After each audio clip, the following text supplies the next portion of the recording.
Vem aí, Pod Germânico, em alusão aos 125 anos da imigração alemã em Panambi e 200 anos da imigração alemã no Brasil. Fique ligado na programação para acompanhar a estreia. É patrocinador do Pod Germânico Kepler Weber, desde 1925, líder em soluções pós-colheita. Cotripal, 66 anos, nosso legado como compromisso para as novas gerações. Colégio Evangélico Panambi, há mais de 120 anos transformando vidas. Saur, há 98 anos desenvolvendo soluções logísticas para o movimento de cargas no agronegócio, indústria e floresta. Hidropan, há 96 anos energizando Panambi. Escritório Líder, há mais de 50 anos, colocamos nossa experiência à disposição da sua empresa.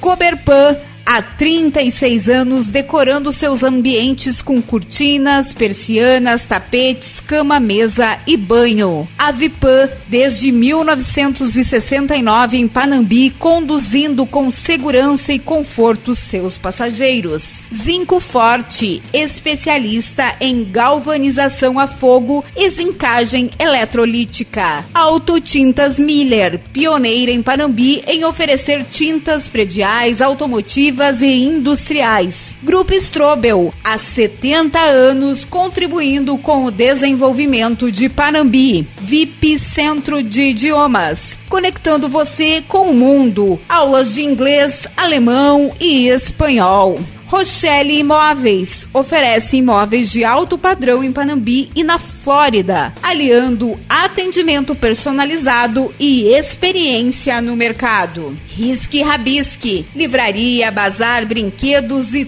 tudo mais. Desde 1992, fazendo parte da história de Panambi. Sicredi, a sua cooperativa de crédito. GS Imóveis residenciais e comerciais em Panambi. Um povo sem história é um povo sem futuro. É com esse propósito de resgatar o início da história da colonização em Panambi, representada pelos 125 anos da imigração alemã em Panambi e 200 anos da imigração alemã no Brasil, que iniciamos o Pod Germânico, em que vamos reconstruir essa história para então guardar essas memórias.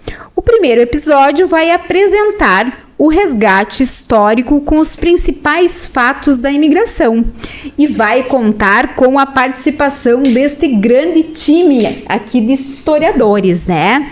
Está aqui conosco, então, o médico aposentado e também amante da história, o Dr. Ivo Beuter, e também a professora aposentada e historiadora Helga Schienemann, e também o professor do Instituto Federal Farroupilha e doutor em História, Paulo Adam. Sejam bem-vindos, então, ao nosso primeiro episódio do Pod Germânico, que tem essa missão de contar um pouco essa história para os nossos jovens, para as nossas crianças, para que eles possam também se inspirar a continuar escrevendo a história de Panambi.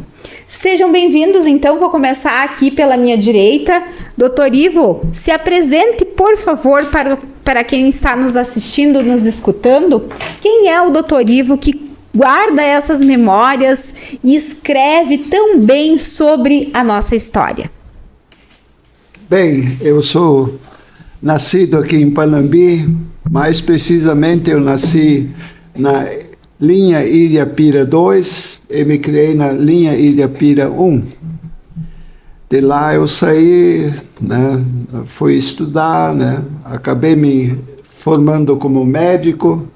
Aí eu trabalhei uns 30 anos no estado de Santa Catarina e depois mais uns 15 anos no Mato Grosso.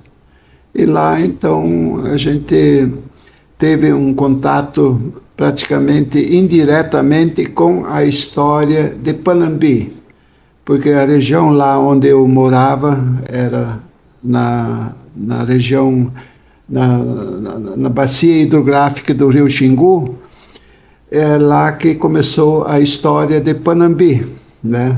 Justamente lá o nosso fundador Hermann Mayer pesquisou primeiro para depois vir para o Rio Grande do Sul, fundar aqui uma colonizadora e começar aqueles empreendimentos, entre eles Panambi e mais outras colônias que surgiram, como, por exemplo, Erval Seco, Novo Xingu, depois, por extensão, para o oeste de Santa Catarina, que é Mondaí, e mais os distritos de Mondaí, que era Ipurã do Oeste e Riqueza, né? Então, essa é a minha trajetória inicial dentro da história de Panambi, né? Então, dentro disso ali, eu estou inserido praticamente, inseri a minha pesquisa dentro desse início da história de Panambi. Olha só, vamos ter muitas histórias para contar nesse bate-papo aqui. Dona Helga, seja bem-vinda. Uma boa tarde a todos os ouvintes desse podcast. Devo dizer que não nasci em Panambi. Os povos migram. Eu nasci bem no sul do Brasil, na cidade de Bagé. E como a gente sabe que desde a Europa até o Brasil, os imigrantes, meu pai então foi um migrante que saiu daquelas terras lá e veio para as terras aqui em cima da serra. Tinha 13 anos quando vim então para Panambi. E o que atraiu o meu pai a Panambi? Olha, devo dizer que foi o colégio evangélico. E ele lia sempre bastante em jornais, então, sobre essa comunidade, que ela era diferente, e o diferente também, então, o colégio. Meus tios ficaram 3, 4 deles em Cruz Alta, mas meu pai se dirigiu a Panambi por motivos do colégio, né? Então, devo dizer que, então, cursei aqui o primeiro e segundo grau todo, né? E depois, então, como é a vida de todos nós, a gente também inicia no primeiro emprego, né? E o primeiro emprego, então, foi trabalhar no banco aqui. Só tinha 2 bancos na época e eu era bancária. E nos trabalhar no banco, uma vez assim acordei bastante e vi que Panambi era diferente dos municípios ao redor. Mas diferente em que sentido? Aqui até uma cidade, dá para dizer, pequena, mas os números eram altos. Mas eram altos por quê? Por causa das indústrias de máquinas naquela época já de pré-limpeza. Isso me chamava a atenção. E como eu sempre fui bastante curiosa, e isso me interessou saber o porquê Panambi é diferente dos outros municípios ao redor. Tá? Deixei de trabalhar nessa casa bancária e depois, então, de casada já, ainda fiz a faculdade de estudos sociais, e depois, então, como professora, e aí realmente acho que foi a semente lançada do amor pela história. Saber o porquê Panambi é diferente dos outros lugares, né? E aí eu pude, hoje eu posso dizer por que Panambi é diferente, né? Então isso me alegra poder vir aqui hoje e falar sobre isso, né? E então realmente também atuo junto com minha família no agronegócio e gosto de acompanhar todas essas etapas, essas evoluções do agro, do setor primário que empurra e gira e faz o nosso país e Panambi principalmente andar também. Muito bem. Seja bem-vindo, então, professor Paulo, também que vai nos ajudar nessa reconstrução dessa linda história da imigração alemã, que faz parte aí do DNA de Panambi. Obrigado, boa tarde também a todos, os colegas que estão aqui na mesa. Minha relação com a história, ela é também, começou pelo amor, né? Todo historiador acho que começa como um bom aluno na escola, matéria que eu sempre mais gostei foi história. Depois me tornei professor, né, do fundamental e do ensino médio e depois consegui voltar a estudar, fazer mestrado, doutorado. Então eu fui me especializando na área, então a minha relação ela é primeiro de amor, depois ela é profissional como estudioso. E também sou migrante, né, também não vim daqui, não nasci em Panambi, vim para cá há muitos anos atrás, mas também de uma família que tem uma história de imigração, que tem uma história de ligação com a colônia, né. Me considero, embora professor, né, mas eu acho que eu sou ainda não sou um colono como meu pai e meu avô diziam. um colono que foi trabalhar na sombra. Então eu fui ser professor, né? Mas eu ainda me considero colono, ainda me considero um camponês, né? Eu acho que a terra, o campo, a condição de camponês, ela não sai da gente, né? A condição de colono não sai da gente. E nós aqui somos uma região colonial ainda, né? Então tenho essa relação com a história e continuo com ela agora profissionalmente. Então, além de gostar da história, tu também vivenciou, né, um pouco dessa história da imigração, dos colonos, isso na tua veia familiar, o quanto isso é importante, o quanto a gente carrega essas tradições também e reproduz isso para os nossos filhos, né? Mas muito bem, então este ano é um ano muito importante, né? 200 anos da colonização, da imigração alemã aqui no Brasil, 125 anos aqui em Panambi.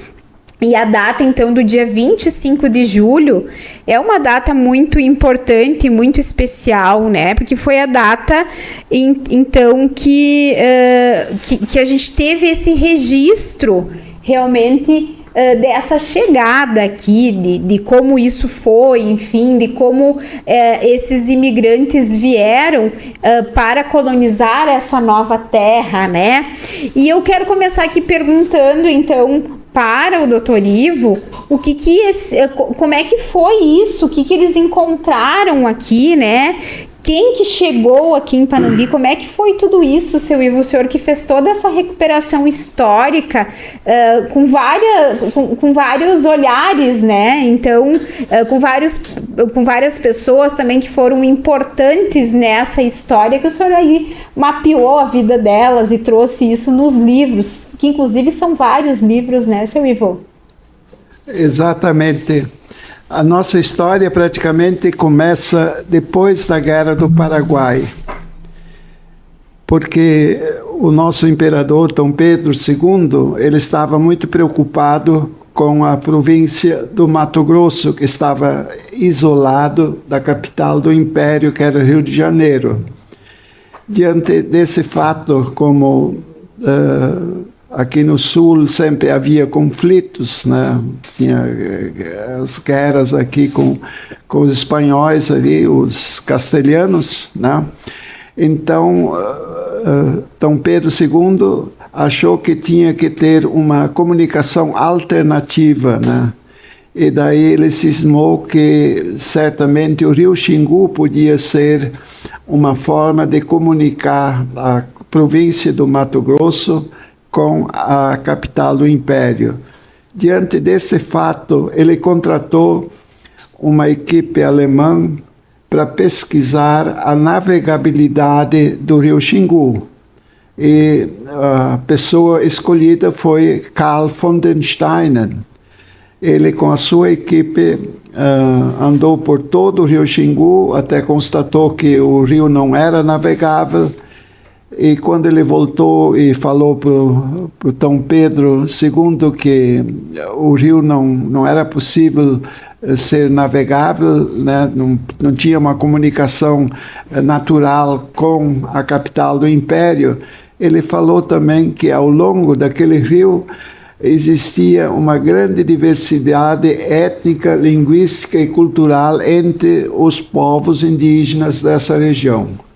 Aí o Dom Pedro disse o seguinte, disse, olha, então vocês voltam lá e eu quero saber quem está morando lá, né? E daí Carl von den Steinen voltou de novo lá e ficou 2 anos entre os povos nativos do Xingu, estudando esses povos, a origem, a língua, tradições e tudo mais, e escreveu 2 livros, um livro através do Brasil Central e outro entre os povos nativos do Brasil Central, né?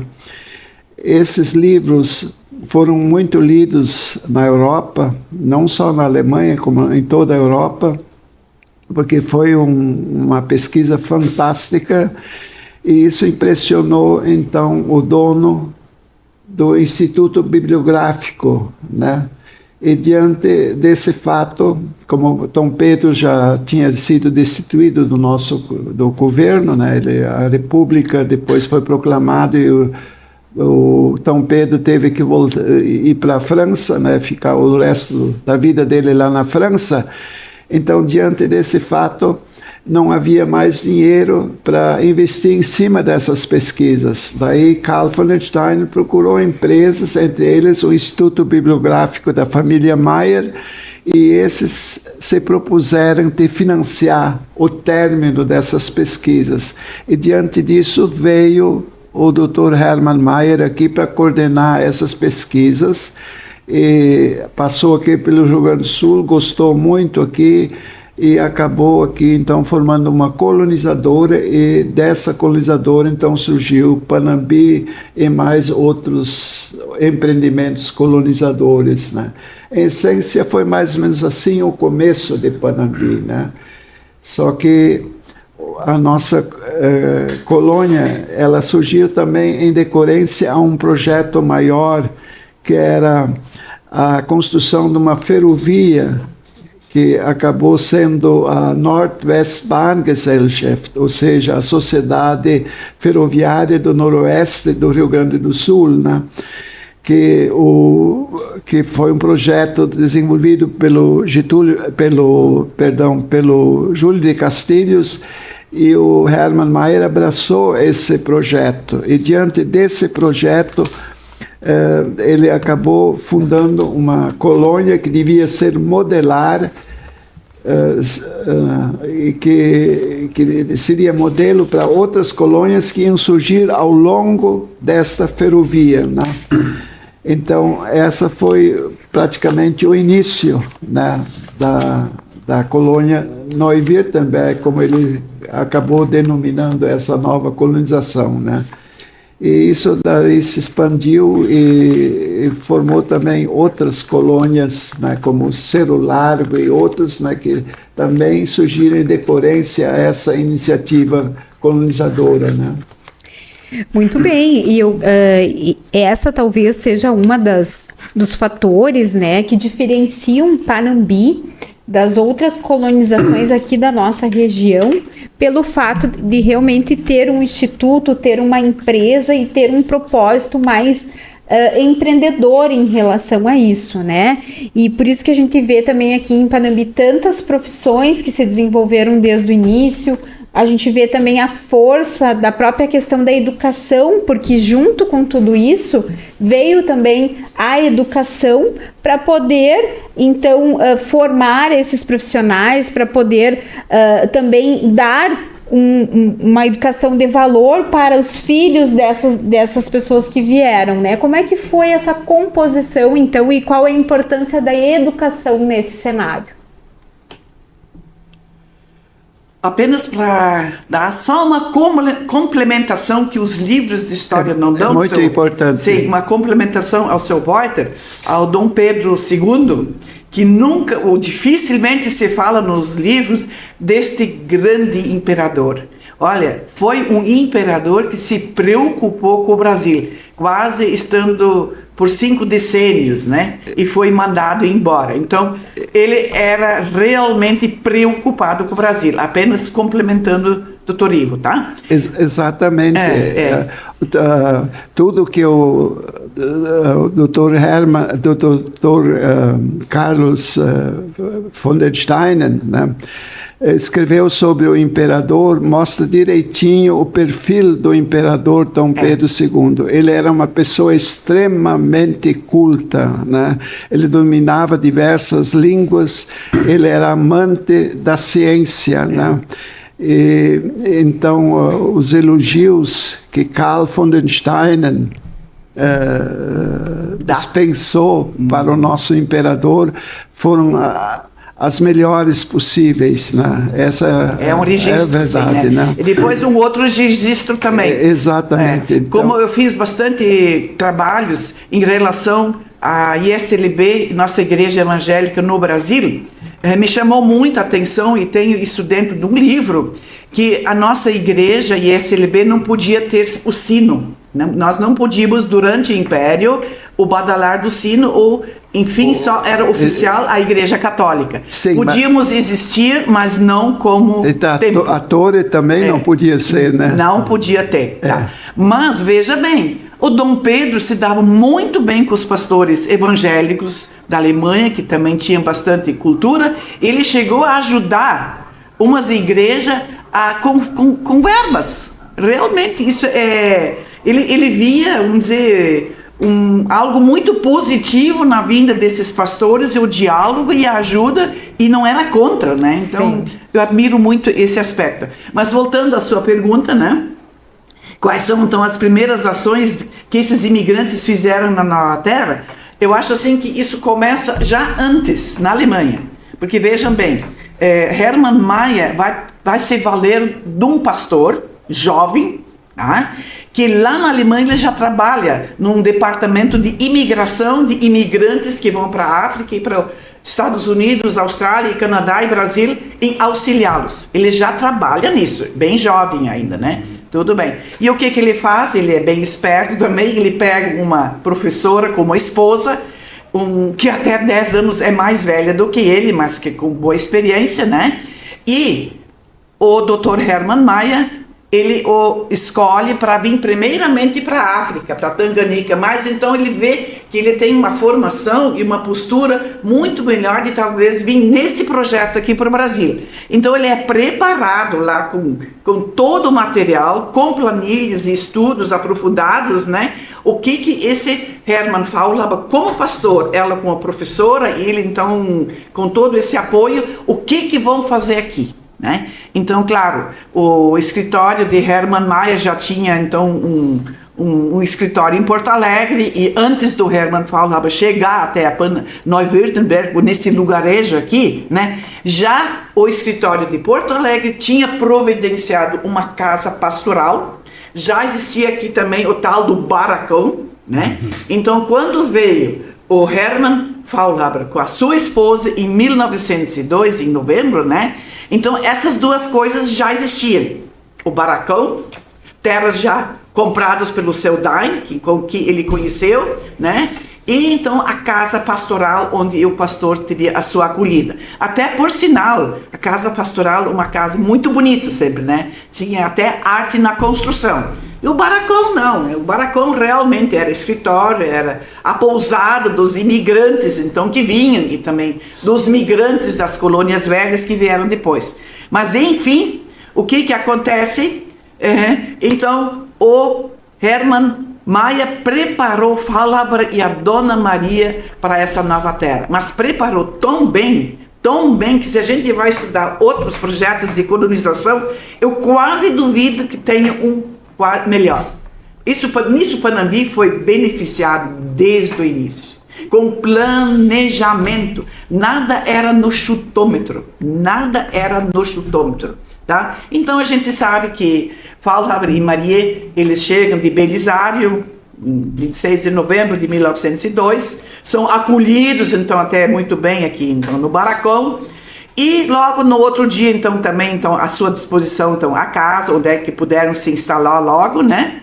E então também nós temos o primeiro domingo de Advento, então, onde o pastor, então, celebra o primeiro culto nesse barracão, e onde todos já são convidados, até uma celebração muito bonita, com 180 pessoas, até nem num dia tão agradável, mas muito bem visitado pelos que já estavam aqui, né?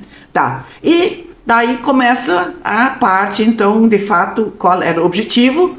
E o objetivo, então, eles eram atraídos para cá em poder ser produtivos e ganhar o seu lote de terra.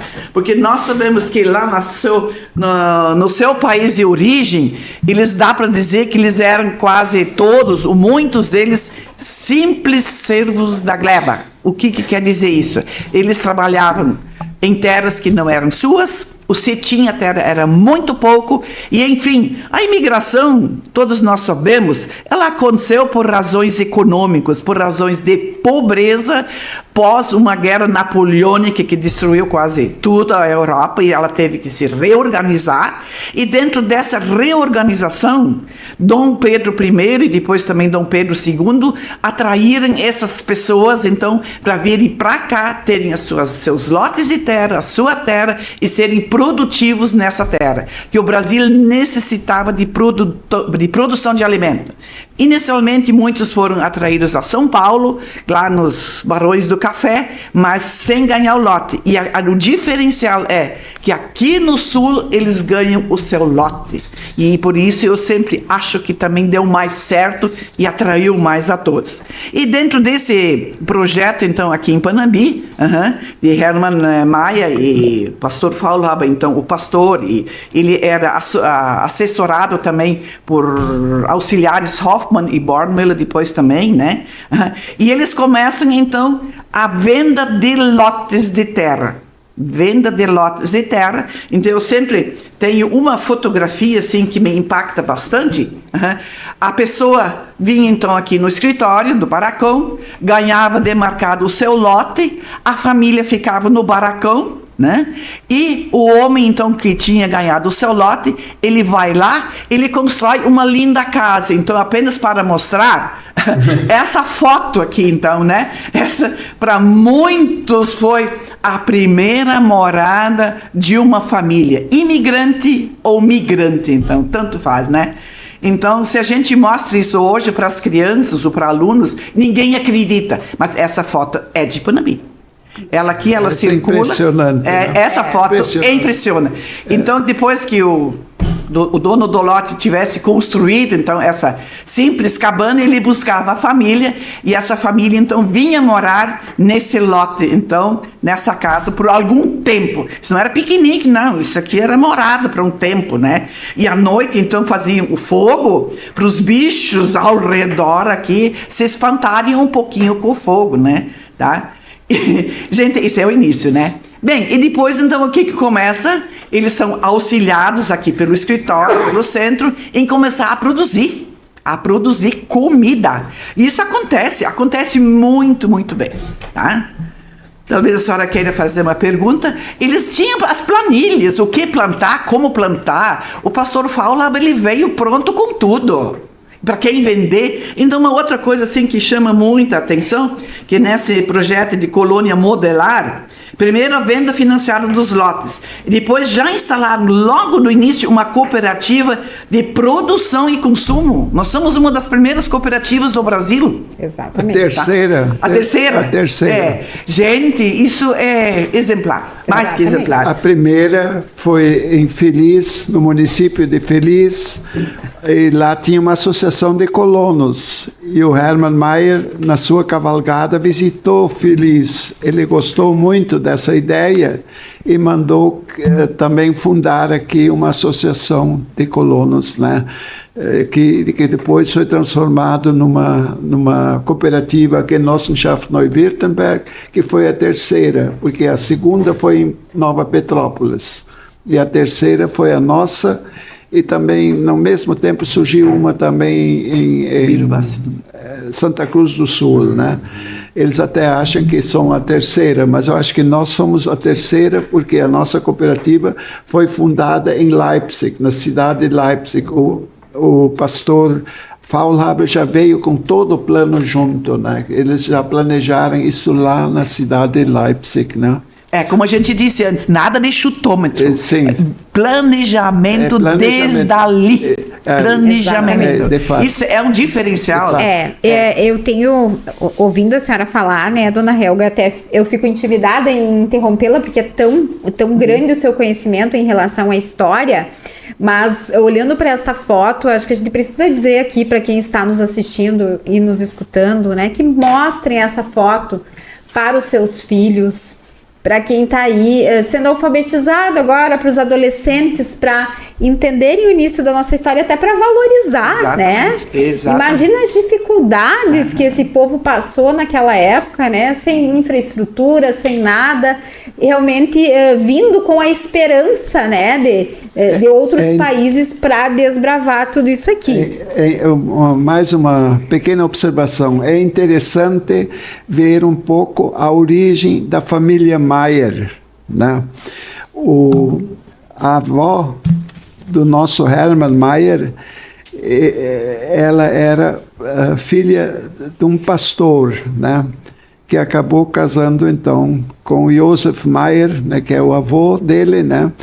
E desde o início, eles fundaram o Instituto Bibliográfico. Desde o início, eles investiram muito dinheiro, por exemplo, em projetos da Igreja Luterana, né? Inclusive na Tanganica, na África também, né? Entende, né? Então, diante disso, o Hermann Maier conseguiu localizar o casal Faulhaber em como é que é o nome da cidade ainda? Witzenhausen, né? É a cidade. Lá tinha uma entidade onde eles, da igreja luterana, onde os emigrantes alemães evangélicos luteranos podiam ficar um tempo para se familiarizar com o lugar onde eles iam morar depois da imigração, né? E ali, então, quem dirigia essa instituição foi a nossa Maria Faulhaber, e o pastor Faulhaber era bem ativo, né? E também tinha mais um outro que, se não me lembro, que ele também veio para cá depois, até visitou eles aqui, é o Paul Aldinger, né? Que era um outro que depois foi para Santa Catarina, Timbó, ele atuou ali, né? Então, ali é que o Hermann Maier localizou esse casal, né? E propôs para deles virem para cá para organizar a colônia Neuwirtemberg, né? Então, tá. Sim.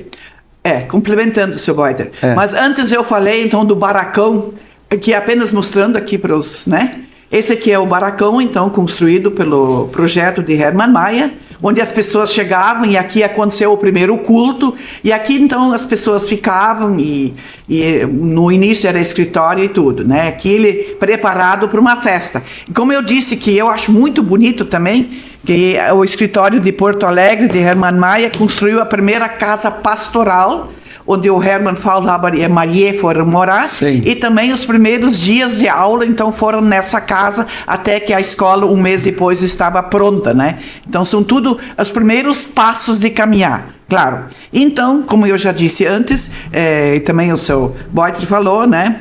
Tudo planejado, o que se ia plantar e assim por diante, né? Então, já tinha quem comprasse a produção também. E a sorte é que nós tivemos muita, que nós temos perto de nós a linha férrea. As coisas vinham por lá e as coisas iam por lá. Um fator muito, muito, muito importante nesse aspecto, então, né? Dona Helga, no início da nossa conversa, a senhora disse que Panambi era diferente. Exatamente.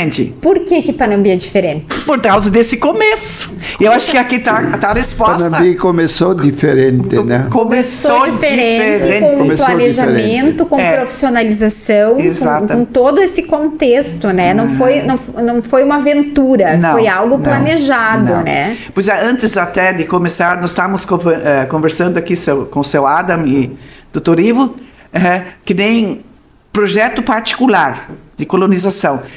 São Lourenço do Sul, de onde é que vem uma boa turma no início também foi um projeto particular. E olha, lá deu muita coisa certa, mas deu algumas brigas também. Por quê? As terras não eram medidas e oficializadas. Aqui não. A pessoa ganhava o lote e tinha escritura, tinha medidor de terra, que tinha diversos que vinham, e aqui, certinho. Essa vamos dizer, honestidade e tudo na hora, sabe? Então isso é o nosso início, né? O nosso DNA. É o nosso DNA de Panambi, né? Exatamente. Então é isso, né? E o que acontece, então? Logo também se pensou em energia. Logo, primeiro éramos energia de uns açudes aqui no lugarejo, mas depois, então, quem se destaca muito com energia aqui é alguém que veio antes do Hermann Faulhaber, que é Carlos Ernesto Knorr, que vai, então, construir usinas aqui no Rio, Palmeira e Alegre, né? Até 2 depois. E, então, nós vamos ter uma energia também, né? Para as indústrias e pequenas fabriquetas poderem produzir com energia. Um fator muito importante. Energia, né? Bem, Um dos outros fatores muito importantes, então, que a Maria está 1 mês e pouco aqui, e todo esse projeto, a fundação do Colégio Evangélico, então, né? Sim. Dia dos Reis, 16 de janeiro. Né? Comunitária. A primeira escola comunitária criada em 7 de janeiro de 1903. E nesse projeto dessa fundação e criação dessa escola, tinha uma escolinha assim, uma escolinha só para rapazes, não era só para rapazes, tá? Mas essa aqui então era para a comunidade toda, aberta, e tudo, a Maria já veio preparado com livros, com mapas, com até um órgão veio junto de doação da obra Gustavo Adolfo, né? Sino também. Um sino, aquele sino do colégio, gente, tem um sino histórico lá. Sim. Mas, olha, preparados. Janeiro, Maria começa com as aulas na casa dela, e a firma Knorr, então, Carlos Knorr, terminam a escola, os alunos vão para lá. E eles sempre foram estimulados, né, a frequentarem as aulas, a aprenderem, e daí as primeiras festas, então, de Páscoa e Natal, e os cultos, tudo acontece naquela escola. E lá era um ponto então, de avisos e tudo acontecia socialmente aqui perto de nós, subindo o nosso morro, então, né? De fato, a iniciativa de colonizar essa região aqui, isso gravitou em torno do colégio evangélico. Na época era uma escola comunitária, né? Então, ali é que se planejava as coisas e se encaminhava as coisas, porque já de início o Hermann Mayer fundou aqui uma estação de pesquisas meteorológicas que o Faulhaber trouxe junto, uma estação de pesquisas agrícolas e também aquela cooperativa, a famosa cooperativa que surgiu a partir do Bauernverein, né, aqui, né? Então, esses foram elementos assim muito importantes, né, para desenvolver. Porque hoje o espírito cooperativista que nós temos aqui em Panambi, que também é um destaque a nível de região, isso vem daquele tempo. Porque tem outras cooperativas, como a Cooperativa General Osório, que hoje é a Cotripá, a ata de fundação dessa cooperativa diz bem claro que ela tem que funcionar nos moldes da cooperativa Neu-Württemberg, né? Então, praticamente, eles adotaram em Ibirubá, que naquele tempo era a colônia General Osório, né? Copiaram os estatutos, tudo, e organizaram a cooperativa deles, né? Bem, acho que tá mais ou menos nós respondemos então a essa pergunta. Lotes financiados, né? Estação, então, é uma cooperativa de compra e venda, pesquisas meteorológicas que já vieram também, e tinha material tudo, e pesquisas agrícolas, então também com o apoio da Alemanha, né? Então, produção de energia também, né?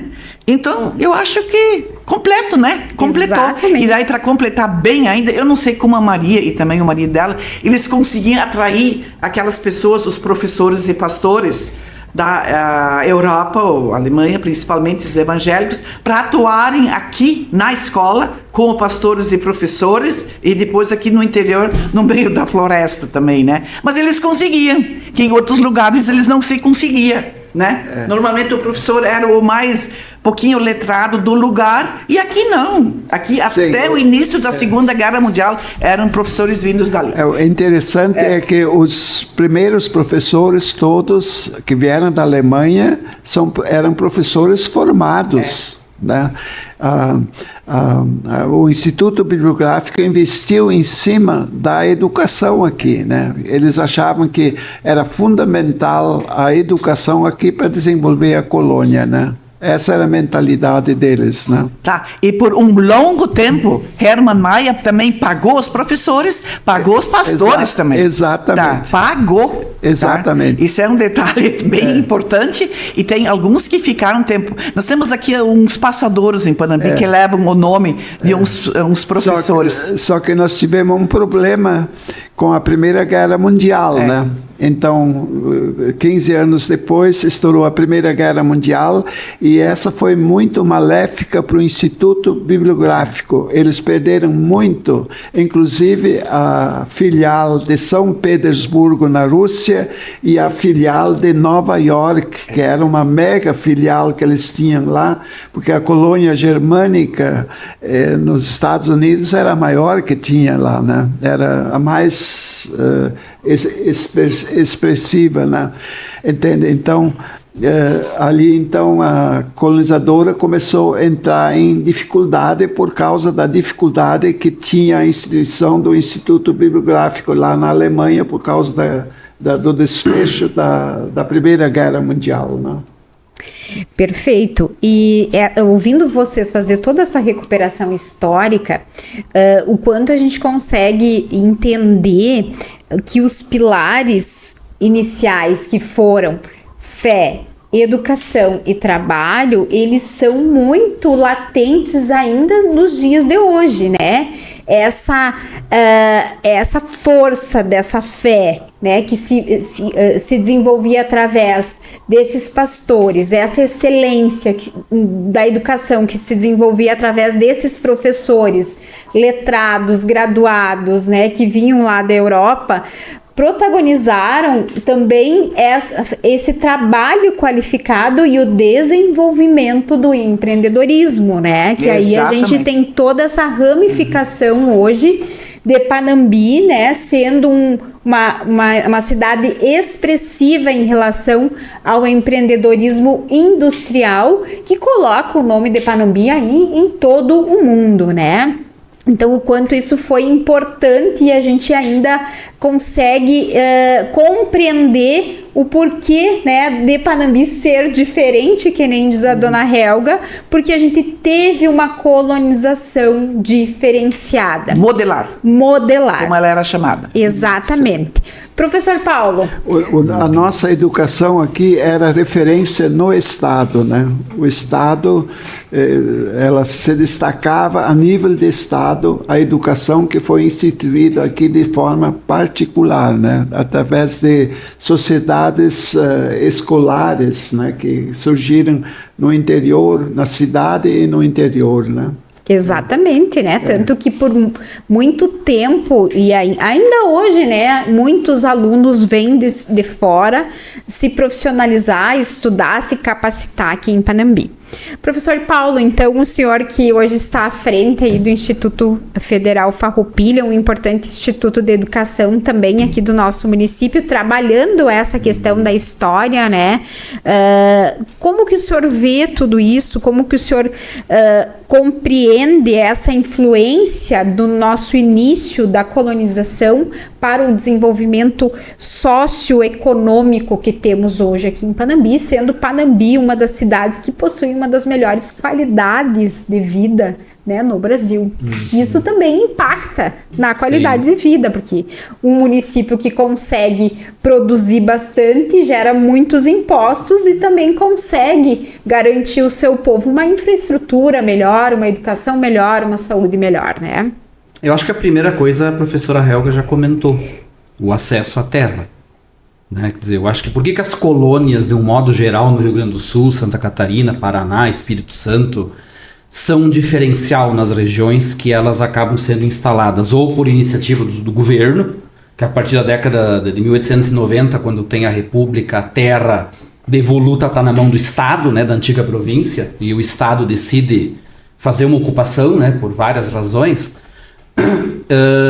o acesso à terra. Quer dizer, ali são pessoas que têm acesso à terra. Tem que lembrar que antes, um pouco, nós temos escravidão, nós temos latifúndio, e a terra não é algo que está disponível para toda a população. Quer dizer, por isso que até hoje tu vai olhar, tem regiões do Brasil que são pobres, que não têm um desenvolvimento, porque não houve uma instalação. E aí o acesso à terra te dá outra coisa, te dá demografia, ou seja, vem para cá um monte de gente. Enquanto que a antiga ocupação de Cruz Alta, Palmeira, e aí vai pro Pampa, tu vai ter talvez mais vaca do que gente. Aqui nós vamos ter mais gente do que vaca. Vai ter muitas pessoas ocupando uma pequena propriedade, 25 hectares. Quando começa na região de São Leopoldo, na ordem de 70 hectares, né? Então a colônia era muito maior, foi diminuindo com o tempo. Mas o acesso à terra, ele é, eu acho que o primeiro grande diferencial. Porque isso possibilita as pessoas serem autossuficientes, produzirem, aí eles entram como agente econômico, como um ator econômico que produz, que tem uma renda, né? Então isso é uma diferença importante, né? O acesso à terra, né? E esse colono, quando ele vem, ele já vem também inserido numa questão de produzir para o mercado. A gente sempre falava, o colono está produzindo para subsistência. Produz também para subsistência, mas ele também já está produzindo para o mercado. Ele também já está buscando um produto que vai trazer uma renda, vai trazer um dinheiro. Não por acaso, a própria colonizadora aqui já aconselhava o colono, ou tu planta fumo, ou tu dá um jeito de fazer banha.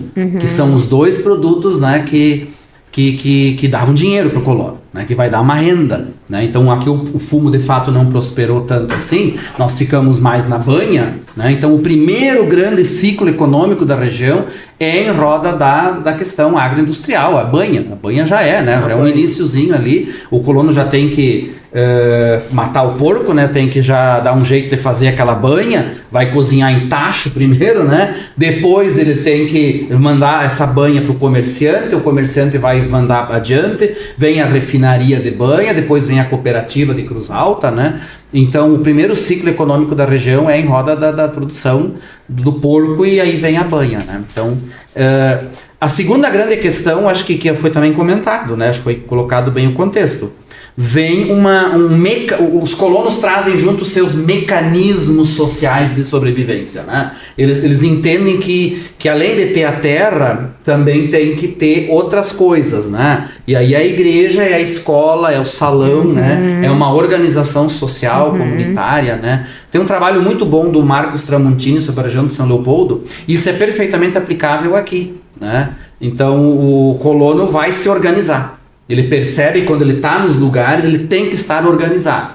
Começa se organizando na igreja, porque a igreja também era o lugar para falar da banha, também falar do problema da banha, também falar do problema do fumo, né? Então se reuniam ali na igreja, além de rezar, fazer seus bailes, também conversar dos problemas que tinham, né? Não por acaso é o pastor que está propondo também o problema de ter que se associar. Né? Então, quando a Bauer-Verein se instala aqui, é por obra muito do Fauber, né? Que tem essa percepção, e outros pastores itinerantes que andavam na região, naquele momento aí dos pastores itinerantes, eles levam junto a ideia da associação, né? Então, eu acho que a questão de se associar, né?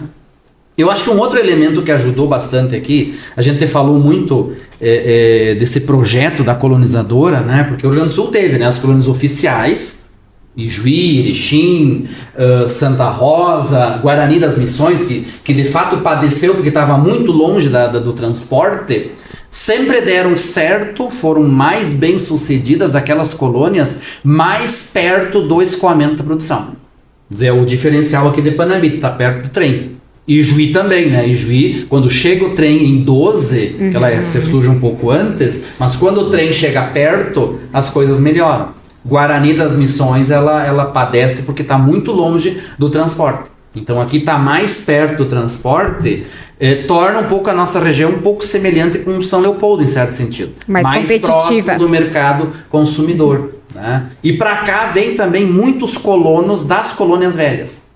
Então esse colono que vem para cá, a grande maioria das colônias velhas, ele é um colono que já está ambientado com o trabalho aqui, né? Quer dizer, vinha aquele colono verde, imaturo da Alemanha, que saindo do inverno, saindo de condições, tentando trazer ferramenta que muitas vezes não funcionavam aqui. Grande dificuldade, né? Isso era complicado, né? Já o colono próprio daqui de São Leopoldo, Santa Cruz, já é de segunda geração, né? Ele já estava ambientado, ele já sabia o que funcionava, o que não funcionava, conhecia as estações do ano, sabia quando ia chover, quando não ia, o que a geada ia fazer, como é que essa geada ia trabalhar, né? com a sua planta ali, né? O que ia acontecer.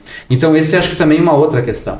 Muitos colonos que vinham, por exemplo, esses europeus que vinham com dinheiro, com capital, nem sempre era um diferencial, porque o dinheiro se perdia muito rapidamente, né? Então, era mais importante estar articulado com outros, com os vizinhos, né, com os colegas de profissão, né, com os outros colonos, do que talvez muito dinheiro, né? Então esse também acho que foi um elemento assim.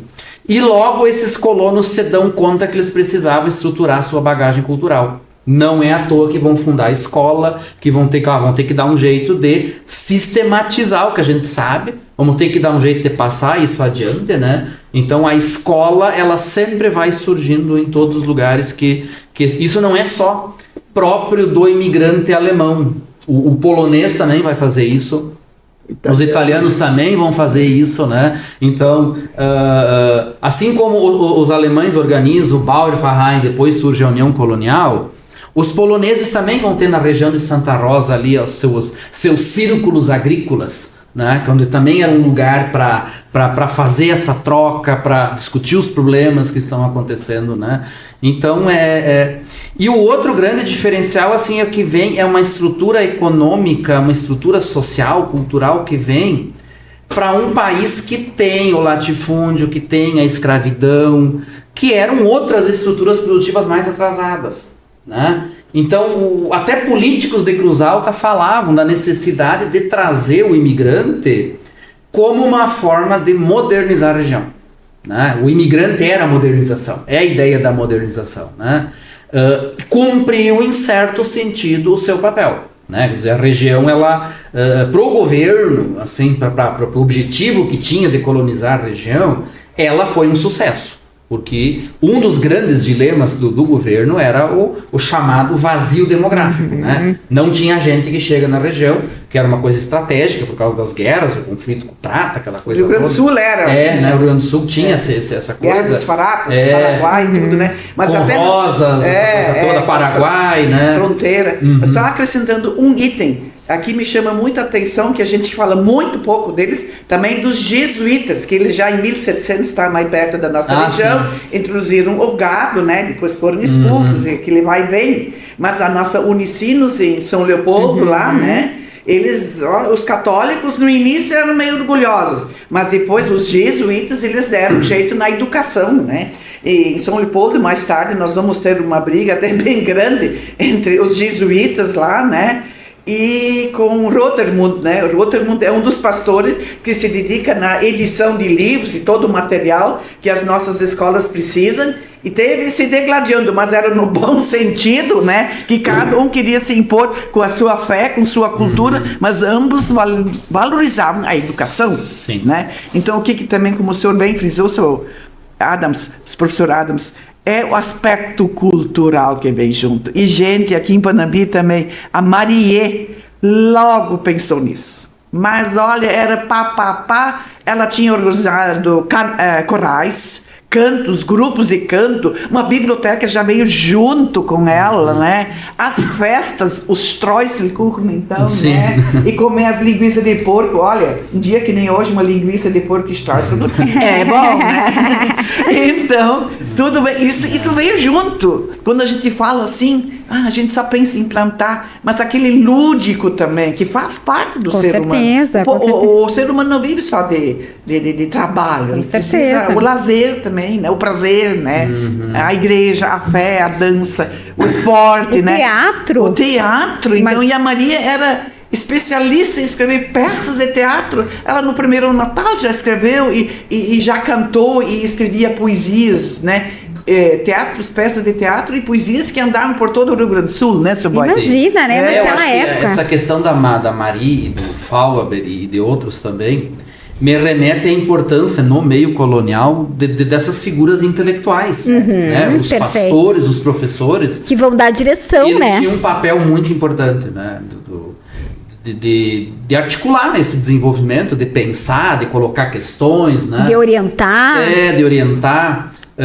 Por exemplo, o Fauber aqui, ao ser um articulador da própria cooperativa, da organização dos colonos, depois do próprio processo de colonização, ele se envolve com empresas de colonização. a Mari nessa questão cultural, né? Teve um pastor, por exemplo, que é o Burley, que trabalhou aqui perto, que atua muito fortemente na União Colonial, na formação da União Colonial, já num outro momento, né, quando tem a crise da banha, por exemplo, né, então traz junto muitos intelectuais, né, e que depois continuam aqui, né, nas escolas, nesse processo todo. E essa gente está se correspondendo, essa gente está se articulando, pensando. Esses professores, esses pastores estão circulando. O professor que sai de Panambi vai para Cerro Largo, que vai para aquele lugar lá do lado de Santo Ângelo, tem uma comunidadezinha lá, eu sempre esqueço o nome lá, eu fui bastante lá. Então os professores trocavam de lugar e ia passando informações, dados, né? Então tinha uma circulação cultural muito forte. E Panambi nesse sentido é interessante, porque ela é um centro cultural. Muita gente passava por aqui, a coisa ia, aqui era um centro irradiador para essa região que vai ali para Mondaí, para esses lugares, né, Seberi, Erval Seco, Xingu, Novo Xingu, né, então Panambi teve um papel importante num certo momento ali. E o quanto isso é importante e forte ainda hoje, por exemplo, os corais, né, na música, os grupos de dança, a questão da gastronomia, né, nós temos o nosso Quesco, que aí percorre o mundo, né? As fábricas de cerveja. As fábricas de cerveja, né? Que retratam muito realmente esse semblante desse colono, dessa cultura, dessas tradições que ele trouxe das suas origens e que a gente reproduz há 125 anos, né? Quero acrescentar só um item ao Dr. Paulo aqui, professor. Me chama a atenção pela igreja Missouri, do pastor de Santa Rosa, ir passear nos Estados Unidos, lá na sua irmã, e trazer os primeiros grãos de soja. O senhor sabe disso, né? Santa Rosa festeja os 100 anos. Então, que nem o senhor disse antes, né? O pastor não se preocupava só com a parte bíblica que ia pregar no domingo, ele era preocupado com a produção dos seus fiéis também, né? E assim, como é que entra os primeiros grãos de soja? Através de um pastor, né? Também. É muito interessante. Santa Rosa valoriza muito esse aspecto, então, né? Acho que tem duas explicações sobre a entrada do soja, né? Tem desse pastor luterano e tem de um engenheiro polonês também que estava ali em Guarani, que ele teria trazido porque ele fez uma rota migratória via China. E aí da China ele veio e trouxe também. Porque a soja é originária da China. Exatamente. Então, essas duas. Eu acho que as duas estão certas, eu acho que os dois estão certos. Não, mas aquele aspecto que o senhor disse, né? Não era só a fé, ele se preocupava com tudo. Tinha que se preocupar com tudo. Exato. Um outro detalhe que eu acho que seria até importante a gente colocar, eles procuravam formar colônias com católicos, né, e protestantes, né. Isso aconteceu muito lá no oeste de Santa Catarina, né. Então, por exemplo, Mondaí foi uma colônia protestante, né, luterana, né. Agora Itapiranga foi católica. Palmitos foi protestante. E São Carlos, no lado, era católico, né? Então, eles separavam isso porque para não haver, assim, um investimento duplo, né? Vamos dizer, uma igreja, né? Então, você constrói a igreja católica, né? E o protestante, a sua igreja, né? Para não aumentar a despesa, isso até certo ponto também era considerado, né? Por exemplo, nós no início aqui nós tínhamos o von Lassberg, né? Que depois fundou Cerro Largo, né? Cerro Azul. Ela veio aqui, ele rezou a primeira missa e depois, então, com a vinda do pastor Faulhaber, se mudou um pouco esse planejamento e daí ele foi deslocado para Cerro Largo, Cerro Azul, que se chamava na época, né, entende, né? E lá, então, se começou essa colonização, era estritamente católica, né? Embora que em Cerro Largo nós também temos linhas que são povoados por luteranos, né? Mas é uma coisa assim que que também funcionou na época, né, de dividir um pouco para não ter suposição de investimentos em termos de escola, de igrejas e assim, nesse sentido, né? Muito bem. Falando aqui um pouco dessa questão de trabalho, de empreendedorismo, a gente sabe, né, seu Ivo, que o senhor fez todo um resgate ali da história das primeiras empresas, indústrias aqui de Panambi no seu livro da CI. A gente pode dizer, então, afirmar que Panambi é uma referência em trabalho e empreendedorismo devido a essa colonização, a esse formato? E como aconteceu, seu Ivo, essa organização das primeiras empresas? Hoje nós somos um polo metal mecânico, né? Por que nós somos um polo metal mecânico? Bem, depois da Primeira Guerra Mundial, houve um problema muito sério na Alemanha, né? Houve a hiperinflação lá, a crise era muito expressiva lá, né? Então muitos emigraram de lá e às vezes eram técnicos assim de alto quilate, né? Entende? E muitos vieram para cá também, foram em outros lugares, né? Mas vieram para cá.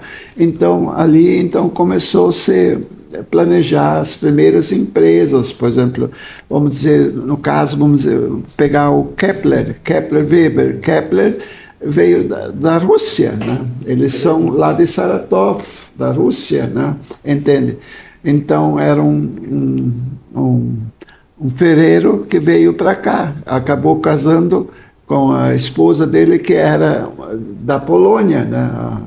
A esposa dele, mas era germânica, né? Era da cidade de Lodz, né, lá.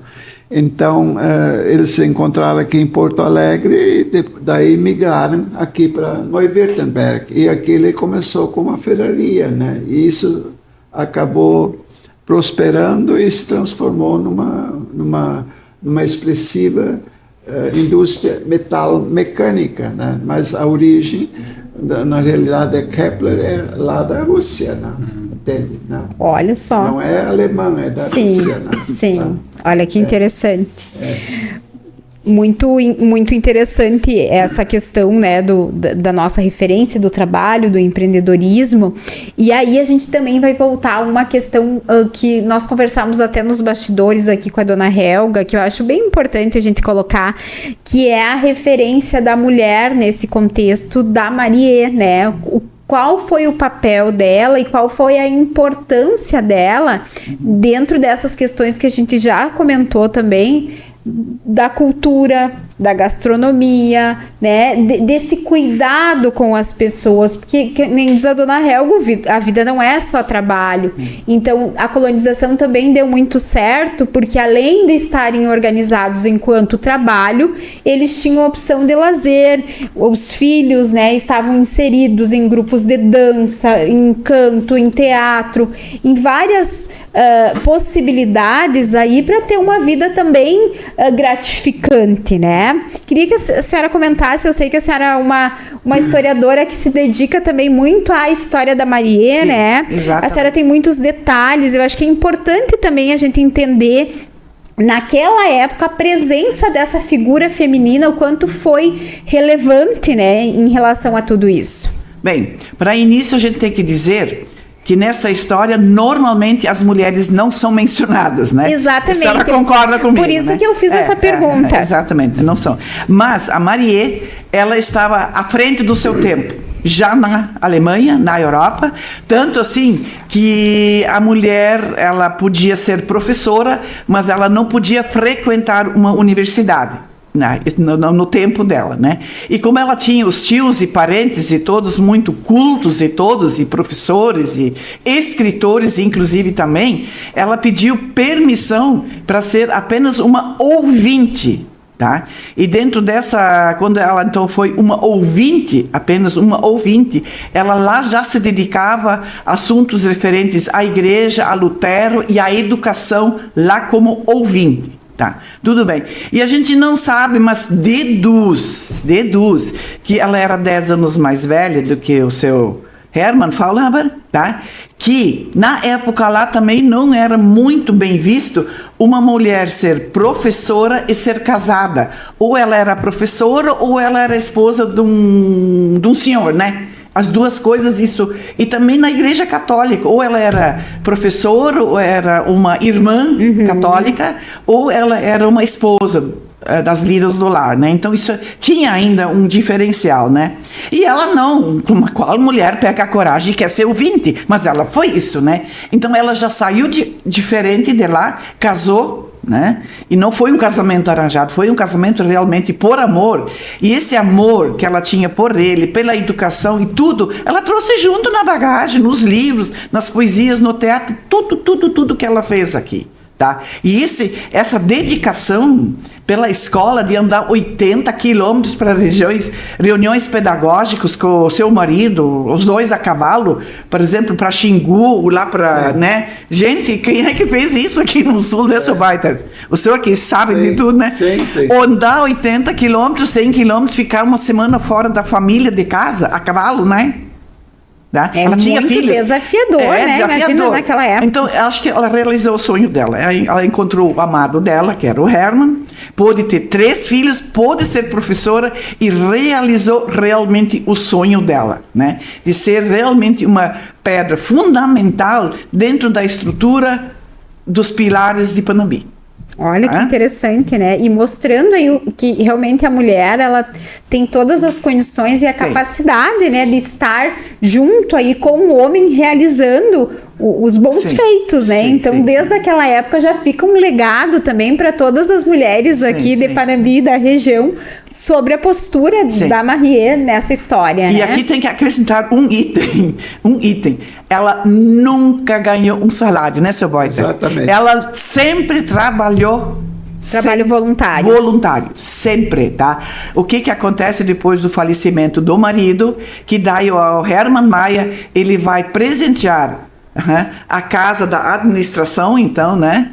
Que ainda hoje existe aqui em Panambi, a família Faulhaber, ela e os 3 filhos vão receber, então, de presente essa casa. Isso foi o pagamento dela, né? Antes da morte do Hermann Mayer, ele doou isso para a família Faulhaber, né? Todo esse complexo aí, né? Que ainda existe, né? Então, isso é um item bem importante, assim, né?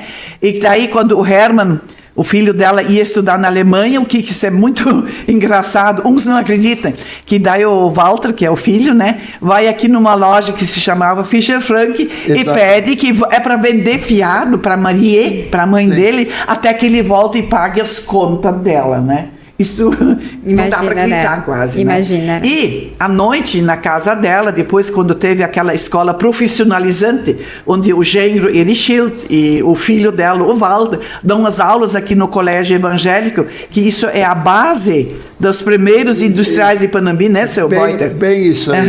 Bem isso aí. Eu li todas as atas da Associação Comercial aqui, né?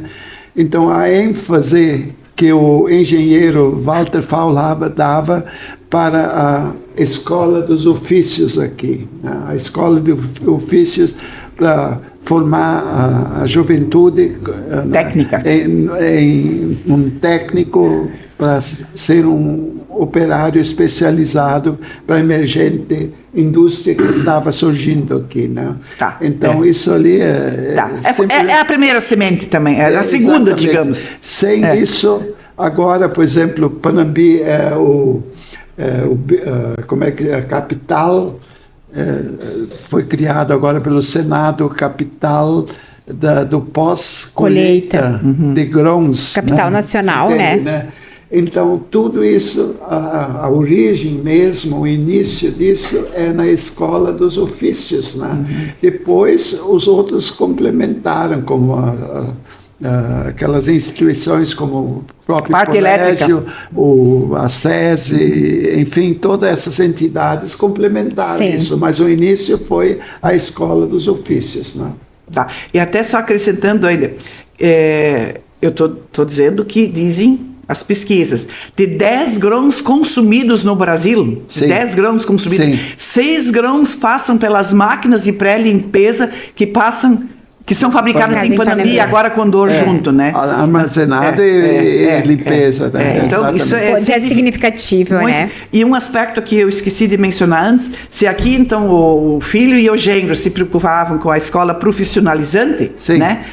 Ela, na casa dela, ensaiava teatro, poesia e canto para quem quisesse mais a parte humanística de aprendizagem. Então, declamavam poesias de Schiller e Goethe lá na salinha dela, no início a luz de lampião, depois já a luz, né? Então tem o cantinho do teatro lá, inclusive. Então, que interessante. Completo, né? Completo, verdade. Esse é o capítulo mais nobre de Panambi, da história de Panambi. É o mais nobre, porque o Panambi se formatou naquela época, né? Então o nosso perfil atual, a origem é ali, né? Ali que se originou o nosso atual perfil metalmecânico, metalúrgico e também agrícola, né? Porque nós também somos destaque na agricultura a nível de região através da nossa cooperativa, né? Exatamente. Então, aqui para encerrar esse nosso bate-papo, né? Acho que a gente deu aí uma pincelada, né, nos principais fatos da nossa história lá no início, né? Tentando entender um pouco a nossa posição atual. E eu tenho para perguntar para vocês o que as nossas futuras gerações têm a aprender com a nossa história, com os nossos colonizadores. Eu não entendi bem. O que a nossa futura geração tem para aprender com a nossa história? Bem, eu acho que a nossa história é um exemplo, né? Quer dizer, tem que ser um exemplo para as futuras gerações. Eles vão ter que se nortear em cima daquele passado, que é um passado muito precioso que nós tivemos, né? Entende? Então, eu acho que deve haver uma continuidade nesse sentido, tanto no desenvolvimento, dentro da forma de nós pensar e de agir, e, enfim, sermos uma sociedade modelo, né? Modelo. E fica uma responsabilidade muito grande para as futuras gerações, né, professora Helga? Muito grande. Talvez agora falando numa parte não tão bonita, mas a gente vive na política, na vida, e cada família tem altos e baixos, né? E Maria, então, depois, após o falecimento do seu marido, ela pede o auxílio do genro dela para assumir no colégio. E aí, então, eu sempre digo também, não sei se o professor aqui, os dois, e o doutor, para mim a Primeira Guerra Mundial nunca terminou. Essas coisas estavam se esquentando na Europa. O Brasil teve que tomar uma posição de que lado iria chutar. Chutou não no lado dos países do eixo, e sim dos aliados. E aqui, então, esse projeto de colonização meio se tornou inimigo, né? Sim. Da política do Brasil e mundial um tanto, né? Sim. Então daí vieram os momentos muito difíceis para Maria e toda a família, e inclusive todo o Panambi, né? Então, quando Getúlio Vargas vem com a política do Estado Novo, reprimir toda essa cultura, dona Margareta. Isso foi, acho que, uma página muito triste. Foi muito traumático, né? De lágrimas e lágrimas para Maria, e não só para ela, todos que viviam aqui, também com uma maneira um pouquinho maneira acentuada, vivendo essa raiva, quase que uma segunda Alemanha aqui, né? Tinha talvez também os exageros, isso não vamos negar, mas mesmo assim íamos bem, éramos referência no sul do Brasil sempre, né? Mas todo o trabalho dela foi reprimido. Fechamento da escola, na frente dos alunos, pegando o genro dela, que era diretor, e ser levado, né? E depois de alguns dias ele pôde voltar, mas ele não podia mais permanecer no Brasil. E Walter, seu cunhado, filho de Dona Maria, pôde ficar porque ele nasceu em Panambi. Nasceram aqui, eram brasileiros. Era brasileiro. E o que acontece? O genro, Erechilde, a convida para ir junto com ela, para se afastarem do Brasil, e ela realmente nega. Ela quer ficar aqui no Brasil, quer ser enterrado ao lado do seu amado Herman, né? Então, por aí a gente vê, e também no final, uma poesia, né? Ela era tudo, ela era apaixonada por esse projeto, tudo, esteve à frente do seu tempo, né? Trabalhou, atuou de graça e tudo, né? E não quis deixar essa terra. Então, isso é a parte, eu acho, não sei, a mais emocionante. E fica um legado para essa futura geração, né? Esse projeto colonizador aqui era a vida dela. Né? Isso era toda a vida que ela fez na vida dela, né? Então eu acho que essa é a razão, né? Tanto é que quando eles saíram, o engenheiro Schild voltou para a Alemanha, eles queriam levar ela não quis, né? Mas eles saíram mesmo assim, tinha tempo para abandonar o país, né? E daí pegaram o trem aqui em Belisário, se dirigiram até São Paulo desceram até Santos para pegar o navio para voltar para a Alemanha, e antes de embarcar lá, eles receberam um telegrama que ela tinha falecido, porque quando eles saíram, ela estava bastante enferma, né? E acabou então falecendo antes deles deixar o Brasil, né? Eles estavam lá em Santos, né? Muito bem, professor Paulo, sua contribuição aí para as futuras gerações, o senhor que trabalha com educação, né? Eu acho que depois de tudo que foi dito, até é difícil de complementar, né? Que é uma história interessante, é uma história rica, né? Eu acho que todas as comunidades têm uma história. E a história tem esses dois lados, né? Tem a memória, né? Que é importante voltar a ela sempre, né? E tem a segunda parte, que é a mais reflexiva, que é de fazer perguntas para esse passado. Eu acho que a professora Helga disse bem aqui, tu tem tanto momentos bons como momentos ruins, né? Exato. E é preciso saber voltar para isso e analisar. E as perguntas sempre são feitas pelo presente, né? A história tá lá, já aconteceu, a gente sabe algumas coisas dela, tá lá uma nuvem, né? A gente tem que abrir as nuvens e escarafunchar, né? Procurar lá dentro as conexões, investigar. Né? E a gente sempre faz isso com as perguntas do presente. Então hoje são novas gerações com novos problemas que não tiveram que andar no meio do mato, não tiveram que se instalar debaixo de uma tenda de palha, né, e dormir de noite num chão que tinha uma cobra lá talvez, né, ou coisa parecida. E as onças em roda, né, mas agora são outras questões. Então essa geração, espero que as novas gerações tenham a capacidade de olhar para trás e perguntar o que lhes aflige hoje, perguntar para o passado, o que eu faço, o que eu posso fazer, né? Exato. Eu acho que essa é um pouco a função do passado, né? De estar lá para nos ajudar. E o seu Boiter também disse muito bem, quer dizer, é um contínuo, né? Quer dizer, a história, por mais que a sociedade moderna, o mundo moderno queira viver um imediatismo, a sociedade moderna, ela rompeu com a ideia de passado. Ela acha que é só hoje, né? Exato. É só hoje. Mas na verdade não é. A história é o que está sendo, ela está sempre sendo. E tem motores, tem estruturas importantes lá atrás que ainda estão hoje, né? Sim. Então a gente tem que saber olhar para trás, tirar a sombra, tirar as nuvens e tentar enxergar essas estruturas todas, né? Para dali tirar um conhecimento, né? Aí vira conhecimento. Se eu faço as perguntas, vira conhecimento, né? Exatamente. E a professora Helga preparou uma surpresa aqui para nós, para fechar esse nosso bate-papo, professora. Exatamente. Fazendo pesquisas aqui para a nossa comunidade, claro, daí a gente só cai na história de Panambi realmente, né? Aí, dessas poesias que a professora Marie escreveu, tem uma que ela me apaixonou mesmo, para encerrar essa tarde aqui de podcast. E essa poesia, eu pedi aquela vez que ela fosse traduzida, né? Sim, para ser o professor Praz. Exatamente, o senhor fale do seu frase. Traduziu. Fale. Sim.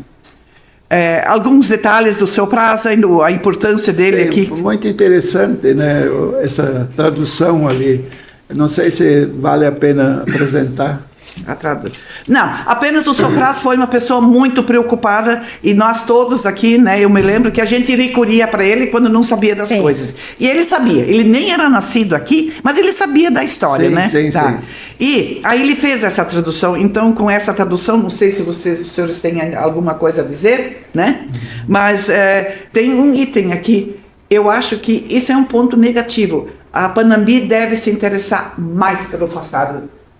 São Paulo, o senhor não acha também? Eu acho. É um item assim que realmente eu... Vamos chamar a atenção de quem está nos assistindo, nos escutando. Se interessar um pouquinho mais, ser um pouquinho mais grato por isso. Olhar para essa história, né? Ver como a gente pode aprender, como a gente pode seguir fazendo, escrevendo uma bela história, né? Ser grato por essa história. Exato. Bem, isso aqui é uma poesia que ela escreveu quando ela foi em 1931 visitar o marido dela aqui no cemitério, e dela escreve essa poesia, e traduzida ela fica assim, e com isso então eu encerro a minha parte então por essa tarde. As folhas ciciam suavemente, eu escuto as suas melodias da vida e da morte, um eterno definhar, um futuro rever. Como será a meta final? Pudesse o meu espírito te prender, nunca mais te deixar, meu amor. Coração, meu amado. Quando espaço e tempo estiverem desaparecidos, quando alma com alma se unirem em eterna harmonia, então vivamos bem-aventurados, flutuando em ambientes celestiais, inseparáveis na eternidade. Parece impossível que me deixaste. Arde em meu íntimo uma saudade implacável. De ti. Somente a ti eu queria dedicar a minha vida, na alegria e na dor. Era tão lindo a dois. Passou. É tão solidário ao meu redor. Onde estás? O meu coração ameaça despedaçar-se. Fluem as lágrimas. Mas acalma-te e abandone a dor. Seja alegre novamente. Tu estás ao meu redor. Isso diz meu coração para sempre. Seria essa. Com isso eu encerro as minhas palavras, um tanto emocionado. Muito bem, então assim a gente encerra o nosso podcast, o primeiro episódio, então falando um pouco da história de Panambi, da história da imigração alemã, e nessa história tem um pouquinho de cada um de nós, tem um pouquinho de cada um de vocês, né, que já viveram muito aqui, contribuíram também com essa história, e fica aqui o nosso registro de gratidão por estarem aqui conosco, compartilhando esse momento para que a gente possa guardar essa memória e também reproduzir para os nossos filhos, para os nossos netos, tudo o que aconteceu, tudo o que passou.